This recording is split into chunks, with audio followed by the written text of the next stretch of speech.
Bismillahirrahmanirrahim. Assalamualaikum warahmatullahi wabarakatuh. Alhamdulillahirabbil alamin wassalatu wassalamu ala Rasulillah wa ala alihi wa ashabihi ajma'in. Alhamdulillah kaum muslimin rahimakumullah. Kita masih diberi umur oleh Allah. Kita bersyukur kepadanya diberi umur dan kesehatan sampai pada hari ini kita bisa bermuajaah. Di dalam kesempatan hari ini kita akan berbincang tentang ikhtiar. Apa itu ikhtiar dan kenapa kita harus berikhtiar? Ikhtiar itu berasal dari kata ikhtara yakhtaru, artinya memilih. Atau kata umum daripada ikhtiar itu kita boleh mengartikannya adalah sebuah usaha atau sebuah usaha seseorang untuk usaha seseorang yang bersungguh-sungguh untuk mewujudkan cita-citanya atau keinginannya dengan cara yang baik. Nah, itu ikhtiar secara umumnya. Baik, kenapa dibilang ini adalah memilih? Karena usaha itu adalah sebuah tindakan seseorang untuk memilih cara, memilih jalan. Maka dia berikhtiar. Nah, dan di dunia ini, kita hidup di dunia ini tidak ada yang instan. Begitu kita ingin sukses, langsung bisa sukses. Tidak. Maka semuanya akan melalui sebuah proses. Proses dari ikhtiar tadi, proses dari usaha tadi. Nah, itu adalah harus dilalui oleh setiap orang. Nah, baik kita mengambil kutipan dari firman Allah dalam surat Ar-Ra'd, kenapa kita harus berikhtiar? Artinya kita harus berusaha. Karena di sini ada disebutkan Allah berfirman yang artinya bagi manusia ada malaikat-malaikat yang selalu mengikutinya bergiliran di muka dan di belakangnya. Mereka menjaganya atas nama Allah. Sesungguhnya Allah tidak akan merubah sebuah kaum sehingga kaum itu merubah dirinya sendiri. Nah, dan apabila Allah menghendaki suatu keburukan terhadap suatu kaum, maka ia tidak akan dapat menolaknya. Ya. Kemudian sekali-kali tidak ada penolong bagi mereka selain Dia, Allah.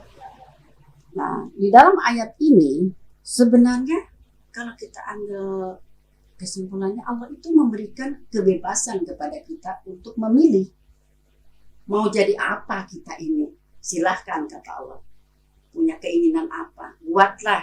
Nah, Allah akan mengikuti apa yang kita inginkan. Nah, tapi di sini kita jangan lupa di dalam berusaha itu kita harus ingat melibatkan Allah. Kita libatkan Allah di dalam ikhtiar kita, di dalam usaha kita. Nah, Bismillahirrahmanirrahim. Kita awali dengan niat Bismillahirrahmanirrahim dengan nama Allah. Kita berikhtiar nih. Nah, ingin merubah kehidupan kita, misalnya. Kemudian, setelah kita melakukan tahapan-tahapan untuk melaksanakan perubahan tersebut, jangan lupa kita meminta kepada Allah. Ya Allah, bimbinglah kita di dalam sedang berikhtiar ini, berikan petunjuk bagaimana caranya dan berikan keberkahan bila kami sukses dan berhasil. Maka apabila kita sukses, berhasil dalam usaha atau berikhtiar itu, tidak akan menjadikan kita lupa diri atau kita tidak menjadikannya menjadi orang yang sombong atau takabur. Kenapa? Tadi sudah melibatkan Allah. Bismillahirrahmanirrahim. Minta izin dari Allah. Kemudian di dalam berikhtiar itu memang tidak bisa dilepaskan dari doa. Ya, ada ikhtiar, ada doa. Yaitu ikhtiar sebagai usaha upaya kita manusia. Doa menguatkan ikhtiar kita kepada Allah. Minta dibimbing. Dan adapun hasil daripada ikhtiar tadi, nah kita juga sama berserah diri kepada Allah. Tawakal kepada Allah. Jadi antara ikhtiar, doa, dan tawakal itu adalah satu lingkaran yang tidak bisa dihindarkan. bagi kita seorang mukmin yang beriman kepada Allah. Sehingga apapun hasil yang didapat dari ikhtiar kita, usaha kita, kita akan merasakan sesuatu yang nikmat. Berhasil, alhamdulillah. Kalau tidak berhasil, apa yang kita ucapkan? Ya Allah, mungkin Engkau menunda kesuksesan itu bukan untuk hari ini. Tapi tetap kita optimis kepada Allah bahwa hari esok kita akan mendapatkan keberhasilan itu. Dan kita tetap berbaik sangka kepada Allah, berpositif thinking. Oh, mungkin Allah sayang supaya kita selalu dekat sama Allah, selalu meminta, sehingga Allah tunda nih keberhasilannya tidak di hari ini. Itu adalah seorang muslim, seorang mukmin, di mana menerima hasil dari ikhtiar tadi tidak sesuai dengan apa yang kita harapkan. Nah, sebagai contoh, umpama, bagaimana sih bentuk ikhtiar yang dilakukan oleh seseorang itu? Contoh seorang pelajar yang sedang menghadapi ujian kelulusan misalnya. Apa ikhtiar yang dilakukannya? Yaitu dia harus belajar mengulang kembali pelajarannya, lalu melatih soal-soal ujian. Nah, itu adalah ikhtiarnya, prosesnya, proses usahanya. Nah, kemudian hasilnya adalah kelulusan. Nah, begitu. Kemudian ada seseorang yang sedang dalam keadaan sakit umpamanya. Dia bagaimana ikhtiar seseorang sedang sakit? Maka dia harus pergi memeriksakan sakitnya. Sakitnya apa? Dia pergi ke dokter, kemudian dikatakan oleh dokter, ini sakitnya, minum obat ini, tidak boleh makan ini, dan dia mengikuti apa yang dianjurkan oleh dokter. Nah, itu adalah sebuah ikhtiar. Seorang yang sakit ingin sembuh. Nah, kesembuhan itu adalah hasil daripada ikhtiar tadi, hasil dari usaha tadi.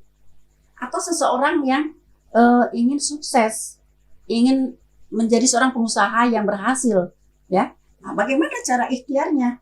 Maka seseorang itu harus mempelajari bagaimana menjadi seorang pengusaha yang sukses. Nah, seperti apa? Dia cari tahu seorang pengusaha mau berusaha apa, dan setelah tahu usahanya apa, dia bagaimana memanage, mengelola usaha tersebut sehingga dia berhasil menjadi seorang pengusaha. Nah, itu adalah proses atau tahapan dari usaha atau ikhtiar yang kita katakan tadi. Contoh-contoh konkretnya. Nah, kesimpulannya antara ikhtiar, usaha tidak boleh terlepas dari doa.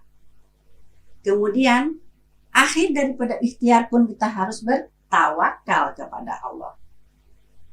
Jadi mulailah usaha atau tindakan kita berjuang mencapai mewujudkan keinginan kita dengan ikhtiar yang baik, dengan cara yang baik. Bismillahirrahmanirrahim. Lalu kita berdoa kepada Allah, ya Allah bimbingkan kami, tunjukkan kami bagaimana cara usaha yang baik, dan minta keberkahan daripadanya. Dan setelah itu kita tawakal tu Allah. Insya Allah kita akan mendapatkan dalam ikhtiar itu ada suatu kenikmatan. Hasil daripada ikhtiar itu baik, alhamdulillah. Kalaupun belum, berarti itu adalah kesuksesan yang Allah tindak untuk besok hari. Tetap bersemangat, sehat, berikhtiar, dan kita berdoa semoga Allah selalu membimbing kita semuanya.